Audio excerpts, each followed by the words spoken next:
area, with 75 millimetres recorded to 9 a.m. this morning at Kyneton. The worst of the rain, though, was over the Mildura area, where we saw 80 millimetres, and a lot of that fell in a very quick period. 69 millimetres was recorded over 2 hours, and that makes this particular day the wettest January day for Mildura on record. It's not over yet, though, with the risk of heavy falls continuing with showers and storms today. The focus for today is over the west of the state, where we could see heavy falls to potentially intense rainfall rates, large hail, and also the risk of damaging winds. And thunderstorm warnings have already been issued around the Port Campbell area. As we move into the evening and into tomorrow, that focus really becomes the central area, including Melbourne. For the Melbourne area, the greatest risk of those thunderstorms develops from around about midday and continues through the afternoon and evening.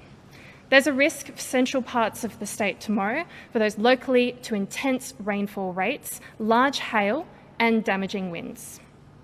Moving into the weekend, we'll start to see cooler conditions, but that risk of heavy falls will continue in the east of the state. Unfortunately, that humidity is here to stay, though, with the very muggy conditions continuing until at least the middle part of next week. I'll now pass over to Dave Tucek from the SES.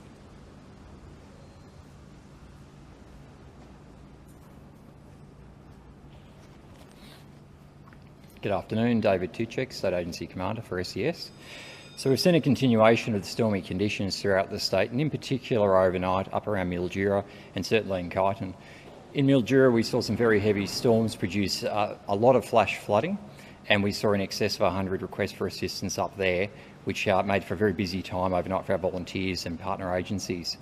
We're going to see a continuation of this beyond what we saw this morning, in fact, around Melbourne, and we're going to see some of the western parts, particularly around the Grampians and particularly down through Barwon and Southwest districts, a lot more in the way of storm activity, and we're going to see some of that flash flooding once again coming into play. We'll see that extend tomorrow through central parts, and we're going to see Melbourne come into the area of potential effect tomorrow, along with north central and other parts as it moves off towards the northeast tomorrow evening. What does it mean for you at home? It means that you need to be prepared, you need to be vigilant as to the conditions that you might find. So plan your trip before you travel if you do need to travel. If you don't need to travel, it's a good day to actually stay inside because you're going to be potentially at risk of the flash flood risk. Flash flood risk means we don't want to see people playing in floodwater, walking in floodwater, riding or driving through floodwater. It only takes 15 centimetres to float a small car, and at that point you lose control, can be swept off a road into deeper water, and then you have some real trouble for you. It is life-threatening and it's a great risk, so do not do that. The other things you can do is prepare around the home before, of course, the event occurs, secure those loose objects and make sure your gutters have been looked to as well. During these times we can get very busy on the phone lines. A lot of people are calling in all at once, and we do ask people to be patient with SES because we have a lot of requests for assistance from the community. And in that case, just please understand we do prioritise the events according to need, and of course things which are a risk to life, particularly people who might have by mistake and through error driven into floodwater, which we keep advising against. Please do not do that. We have to prioritise our jobs, so please do be patient during this time. We know there are a lot of people out there camping, for example.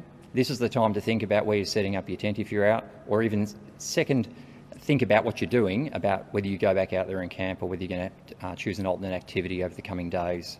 You don't want to be around creeks, you don't want to be underneath trees, you don't want to park your cars under trees. These are all very important things, and you shouldn't be doing this on a stormy day.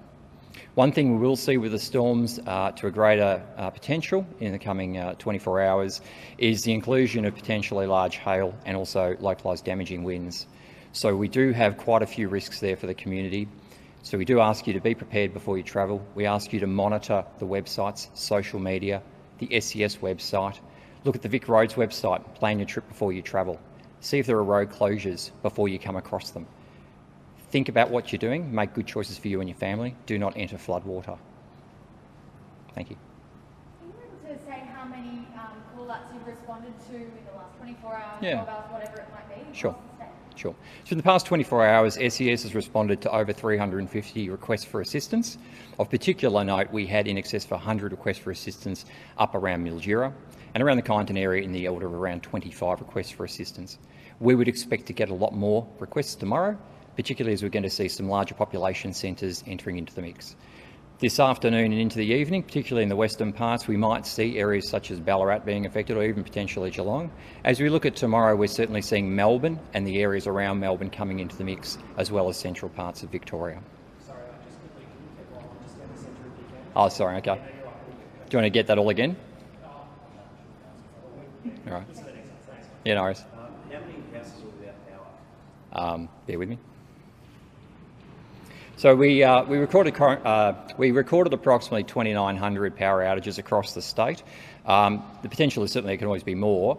That's certainly being restored even as we speak. So it's reasonably low numbers. Importantly, there are 47 of those who are power dependent, and they are certainly being prioritised. How many reports of fires or grass fires have you received caused by lightning? I don't have that information at hand, I'm sorry, but I could refer you to Country Fire Authority or Fire Rescue Victoria.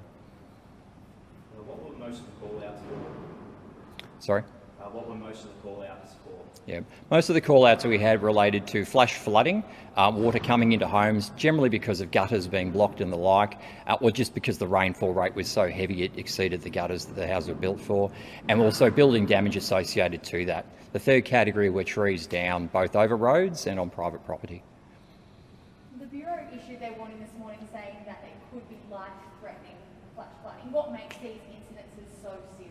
Oh, okay. So when we talk about life-threatening flash flooding, it comes to that point that people can be in a situation where in the car or on foot, and they're encountering water in areas they're not expecting. It's not the normal riverine flooding that we're talking about, where you see it coming your way and you might know about what that means in a flood plan.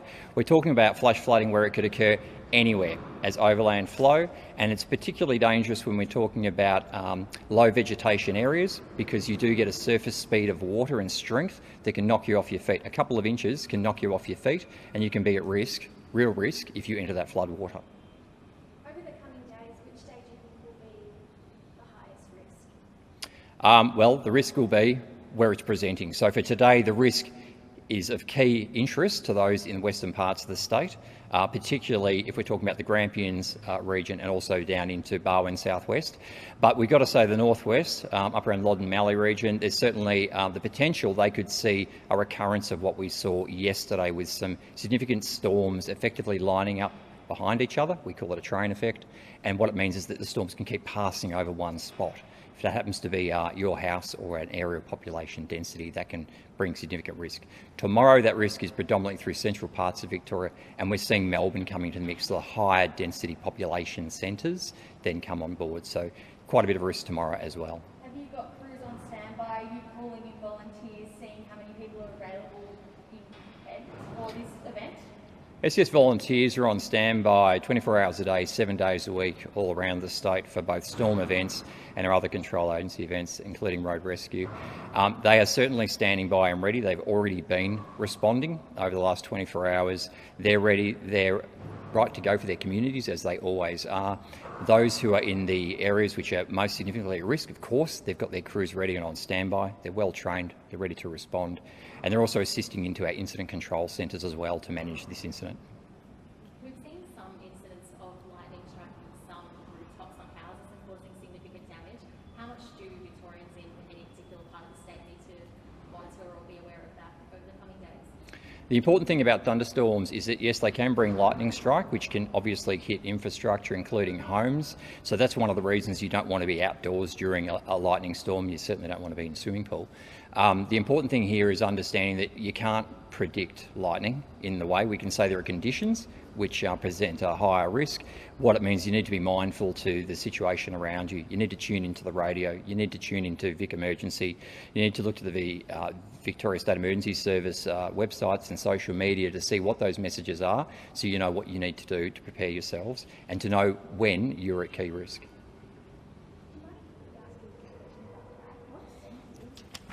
Thank you.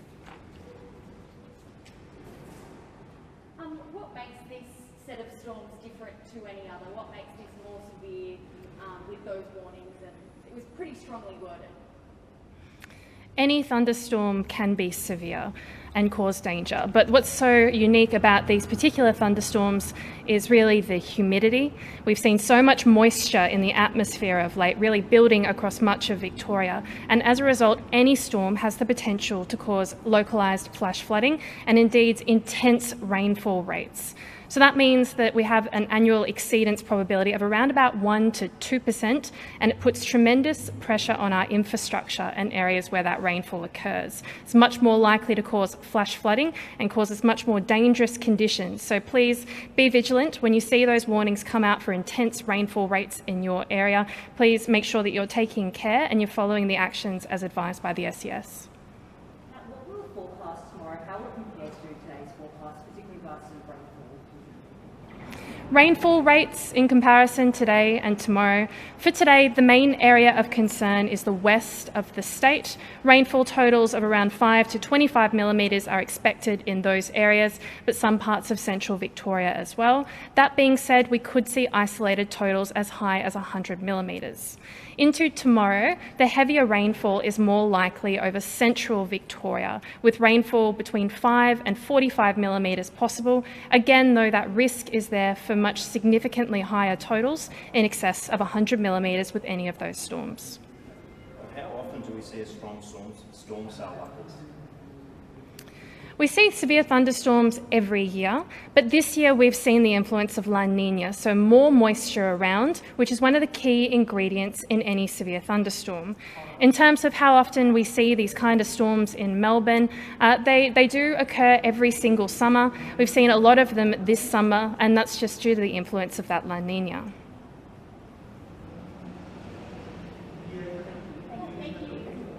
Thanks, everyone.